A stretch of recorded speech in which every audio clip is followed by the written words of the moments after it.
Cartas pastorales y escritos por Monseñor Marcel Lefebvre. Escritos de 1968. Intervención en el capítulo general del 28 de septiembre de 1968. Si he decidido alejarme algunos días en la paz y recogimiento de la ciudad de San Francisco y de Santa Clara, ha sido para vivir algún tiempo en la compañía más íntima de nuestro venerable fundador, repasando sus escritos y meditándolos a la luz de nuestro Señor, un poco como lo había hecho él mismo durante su estancia en Roma. Con cierta satisfacción he leído otra vez las instrucciones de nuestro venerable fundador a los miembros de la congregación, sus escritos espirituales y, particularmente, el admirable comentario de la regla provisional de los misioneros de Lieberman, que el padre Nicolás tuvo la idea providencial de poner en nuestras manos antes de este capítulo general extraordinario. Como contiene el bosquejo en los planes de las instrucciones, nuestro venerable fundador en la regla provisional distingue bien tres partes esenciales que son las bases de nuestra congregación religiosa apostólica. 1. La definición de la congregación, su fin apostólico particular y las líneas generales de sus métodos apostólicos. 2. El espíritu del misionero liebermaniano, que lo hará realmente apto para alcanzar el fin apostólico específico de la congregación. Sobre todo insiste en el celo y en la convicción. 3. La organización de la congregación. Leyendo estos actos constitutivos de nuestro venerable Padre, podemos admirar su espíritu clarividente, poniendo en evidencia continuamente lo esencial y, no obstante, yendo hasta la descripción detallada de los medios para alcanzar el fin principal, distinguiendo con sabiduría los medios necesarios indispensables y los detalles que pueden ser adaptados o modificados. Nuestro venerable fundador, empapado de los evangelios y de la Sagrada Escritura, teniendo siempre en su pensamiento la vida ejemplar de nuestro Señor y de los apóstoles, considerando claramente que el fin particular de la congregación que la distingue de las demás es evangelizar a las almas más abandonadas, ve también con evidencia que el apostolado que hay que realizar, particularmente con las almas abandonadas, consistirá siempre en la irradiación y difusión de la santidad de nuestro Señor presente en el alma de los misioneros. No puede él imaginar un apostolado y, sobre todo, el que propone a sus hijos, que sea distinto de la santidad, pues en el apostolado todo pertenece a nuestro Señor, todo se hace para Él, todo es de Él y todo está en Él. Se trata de predicar a nuestro Señor, dar a nuestro Señor y vivir de nuestro Señor en su misericordia, su bondad, su dulzura y su fortaleza. Para Él, la santidad es esencialmente apostólica y el apostolado requiere la santidad. Por esta razón, se esmera en darles a sus futuros misioneros todos los medios y condiciones que les permitan aspirar continuamente y a adquirir la santidad sacerdotal y apostólica. Como siempre, preocupado por la sencillez, buscando lo esencial, el venerable Padre define con claridad los medios que juzga esenciales para sus misioneros, a quienes no consideran abstracto, sino más bien al contrario, viéndolos en concreto, es decir, en un apostolado bien concreto, poblaciones generalmente primitivas, muy alejadas de las virtudes cristianas y sobrenaturales, que frecuentemente exigirán a los misioneros disposiciones especiales y heroicas de paciencia, adaptación, perseverancia, fe esclarecida y caridad indefectible y, en resumidas cuentas, una santidad excepcional.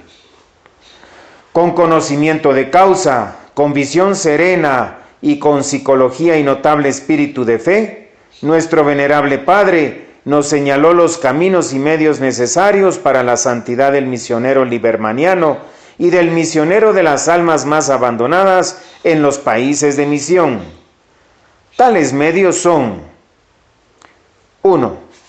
La vida religiosa y la vida de comunidad que llevan. 2. La vida de abnegación. 3. La vida de oración. 4.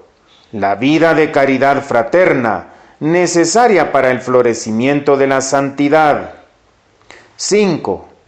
El celo apostólico o la unión práctica con nuestro Señor, por cuyo medio se realiza la difusión de la santidad.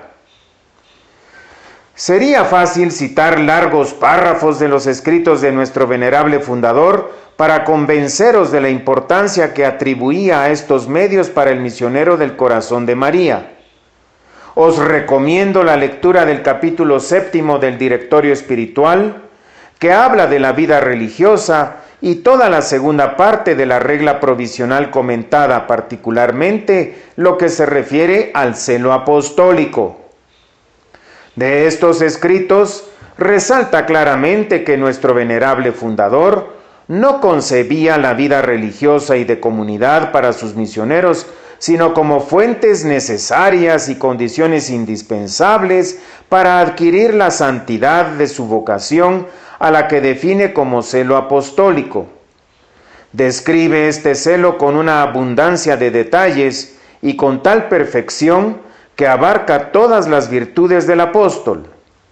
Él no concibe que se pueda lograr ni aplicar este celo apostólico en las misiones de manera realmente perfecta y permanente, sin el apoyo de la vida de comunidad y de la vida religiosa. Estos medios necesarios para la santidad, tal como la concibe para sus misioneros, les obtendrán la abnegación, el don total de sí mismos a Dios y la vida de oración y de apoyo fraterno, sin los cuales faltará el verdadero celo apostólico. La realización práctica de esta vida de comunidad y de la vida religiosa consiste en la observancia de la regla bajo la vigilancia del superior. Al comienzo de la parte que titula Estado espiritual de la Congregación de los Misioneros del Corazón de María, dice lo siguiente. Abrimos comillas. Del mismo modo que los miembros del cuerpo físico están unidos entre sí, los miembros del cuerpo espiritual tienen que estar también vinculados entre sí, y el vínculo que debe unirlos es la regla.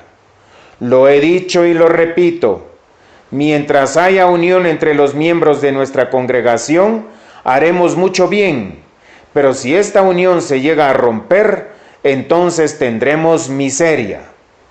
Cerramos comillas. Y un poco más adelante agrega el venerable Padre. Abrimos comillas. La vida de comunidad es una vida de sociedad, de regularidad y de obediencia a los superiores. Hace falta un superior, primero para hacer ejecutar la regla, después para emplear, según el espíritu y el propio fin de estas reglas, la contribución de cada miembro a la comunidad. Cerramos comillas. Pues bien, debemos reconocer muy humildemente que muchos de los nuestros ya no quieren la vida religiosa ni la vida de comunidad tal como las deseaba esencialmente nuestro venerable fundador. ¿Por qué ocultarlo? Desde hace algunos años, lenta, progresiva, pero irremediablemente, un buen número de compañeros han perdido la estima y la práctica de la verdadera vida religiosa y de comunidad. Contra la vida de obediencia, de prudencia con relación al mundo, de verdadero desapego de los bienes y posibilidades de este mundo, y contra las realidades de la vida de comunidad que nos mortifican y nos obligan a la práctica de la caridad y nos invitan a la vida de oración, ha prevalecido su individualismo, su egoísmo y su sed de libertad e independencia. Muchos ya no quieren estar realmente sujetos a un superior en quien respetamos al representante de Dios. Les parecen fastidiosos y humillantes todos los permisos que hay que pedirle, ya sea por su actividad o debido a la pobreza. Quieren seguir su conciencia y sus aptitudes, y no admiten que los superiores tienen las gracias de estado especiales para guiarlos y dirigirlos en su actividad. Ya no quieren verse obligados a una regla común, sino tener su regla personal, y para ellos las oraciones, comidas, recreaciones, sueños, etc., no pueden someterlos de un modo obligatorio en común. Quieren salir de la comunidad libremente. Hay que tenerles confianza. Quieren vestir como les convenga, sin que nadie les diga nada. Estos son detalles que miran a cada uno en particular. En pocas palabras y por decirlo claramente, esperan y pretenden dejar atrás a todos los que nos han precedido en el ejercicio del celo apostólico y de la santidad, llegando a él por los medios que creen que deben adoptar, es decir, sin vida religiosa ni de comunidad. ¿No ha habido un santo cura de Ars y santos sacerdotes seculares? Naturalmente, pero ellos practicaron la esencia de la vida religiosa y de la vida de comunidad. Los santos sacerdotes fueron formados en seminarios que eran auténticos noviciados de 5 o 6 años de duración y que los marcó para toda la vida. A partir de ahora hay que elegir: o volvemos a la vida religiosa y de comunidad tal como la quiso nuestro venerable fundador, o abandonamos la congregación para convertirla en una pía unión. Debemos tener cuidado con esa aspiración de vida comunitaria anárquica, que consiste en una especie de vida en común sin autoridad ni superior. Tal vida supuestamente comunitaria pero sin comunidad, que deja libre curso al individualismo, no puede vivir sino como parásita de una sociedad religiosa normal que le proporciona los medios de existencia. Reducida así sola, es efímera y caduca. Seamos francos y sinceros, no contentándonos con palabras. Dejémonos de palabrería, de literatura o de poesía y digamos las cosas claramente. ¿Queremos la verdadera vida religiosa y la verdadera vida de comunidad? Volvamos pues a lo que nuestro venerable fundador nos indica como esencial para estas dos vidas. Volvamos a la obediencia, a la castidad y a la pobreza, tal como las concibe para sus misioneros, y volvamos a la vida de comunidad más verdadera, agrupando a los misioneros según fórmulas adaptadas a los lugares y circunstancias bajo el cayado de un superior y en una comunidad que tiene ciertas reglas adaptadas y marcadas respecto al sueño, oración, comidas, actividades, salidas y práctica de la pobreza. Los que estiman que ya no pueden aceptar estas dos piedras fundamentales de nuestra congregación, tal como las define nuestro venerable fundador, que busquen otra congregación que les convenga o funden una nueva, pues de lo contrario será ilusoria la renovación espiritual deseada y esperada. Nuestro capítulo extraordinario no haría sino confirmar las tendencias malas al individualismo, a la libertad, y en definitiva, nuestra congregación se convertiría en una caricatura de congregación religiosa con miembros no religiosos y una caricatura de vida de comunidad donde reinan la anarquía, el desorden y la libre iniciativa individual. Estas tendencias ya se han manifestado netamente en el capítulo. Advierto a los que se dejan influenciar y creen hacer un bien dando su voto en este sentido. Les suplico que lean lo de nuestro venerable fundador, buscando en él su inspiración y sus decisiones, y no en las tendencias modernas que acabarán con la congregación. Para terminar, propongo a vuestra meditación esta admirable página de nuestro venerable fundador, del Directorio Espiritual, página 189. Abrimos comillas. Un pensamiento me suele venir a la mente y a veces me ha preocupado mucho. He pensado que, si Dios ha querido tratarnos tan duramente, es para castigarnos misericordiosamente por nuestros pecados. Parece evidente que quiere que salvemos este país, más por nuestra propia santificación que por nuestro celo.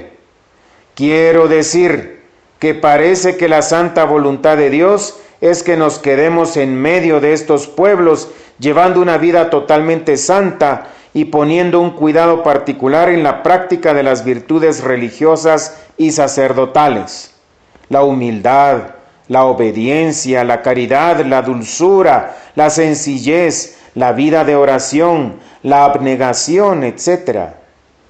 Que estas virtudes sean el objeto de todas nuestras preocupaciones y, lejos de impedir en modo alguno el ejercicio del celo apostólico, le otorgarán, en cambio, más consistencia y perfección. Lo que ha podido dar lugar a ese camino equivocado es la idea incorrecta de su propio estado. Esos pobres hijos, tras haber dejado su país para ser misioneros, siempre han seguido teniendo la siguiente idea: antes que nada soy misionero. Por lo tanto, y sin darse cuenta, no daban suficiente importancia a la vida religiosa y se entregaron demasiado, creo yo, a la vida exterior. Pues bien, si esta conjetura estuviese bien fundada, sería importante esclarecer a esos queridos compañeros, haciéndoles ver que en realidad la misión es el fin, pero que la vida religiosa es el medio indispensable y que este medio debe fijar toda su atención y ser el objeto de todas sus preocupaciones. Si son santos religiosos, salvarán a las almas. Si no lo son, no serán nada, porque la bendición de Dios está vinculada a su santidad. Cerramos comillas. Avisos del mes, septiembre-octubre de 1968.